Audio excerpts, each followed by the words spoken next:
The afternoon sun cast long shadows across the dusty pottery workshop as Kanna, a bright-eyed girl of 10, watched her father, a skilled potter, meticulously shape clay into a beautiful pot. "Appa," she asked, her voice barely a whisper, "why do you always make pots with your hands? Doesn't it take too long?" Her father, a man weathered by years of sun and toil, smiled gently. "That's how our ancestors have always done it, Kanna. This is our Vishwakarma heritage. But yes," he admitted, "it takes time and hard work." Kanna, ever practical, pondered this. "But what if you could make pots faster, Appa?" she suggested. Her father sighed, running a calloused hand over the smooth clay.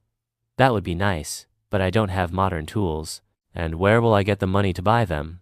A spark ignited in Kanna's eyes. "Appa," she said excitedly, "have you heard about the PM Vishwakarma Yojana?" Her father looked puzzled. "PM Vishwakarma? What's that, Ma?" Kanna explained patiently, her words tumbling out in a rush of excitement. "It's a special scheme for artisans like you potters, toy makers, carpenters, and many others. The government gives modern tools, training, and even financial help." Her father's eyes widened in disbelief.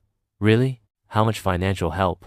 "You can get a loan of t3l lakh in the first phase and t2 lakh in the second phase, with just 5% interest," Kanna replied, reciting the details she'd learned from a government advertisement.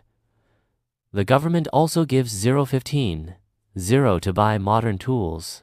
The information sunk in slowly, a wave of hope washing over her father's face. He asked about the training, concerned about adapting to new techniques. Kanna reassured him, explaining that the scheme provided training on new pottery techniques, business skills, and even online sales. "Sell online? But how?" her father questioned, his brow furrowed in confusion. Kanna patiently explained the government's support in using e-commerce platforms like Amazon and Flipkart. "The government will help artisans like you reach more customers across India," she finished, her voice filled with pride. Her father's skepticism melted away, replaced by a glimmer of excitement. The final question was how to apply. Kanna, ever prepared, explained the simple online application process at www.pmvishwakarma.gov.in or a visit to the nearest Common Service Center, CSC. All he needed was his Aadhaar card and a linked mobile number. That evening, under the setting sun, father and daughter worked together, filling out the application form. A new chapter was beginning, one filled with hope, innovation, and the promise of a brighter future, all thanks to a daughter's knowledge and a government's initiative.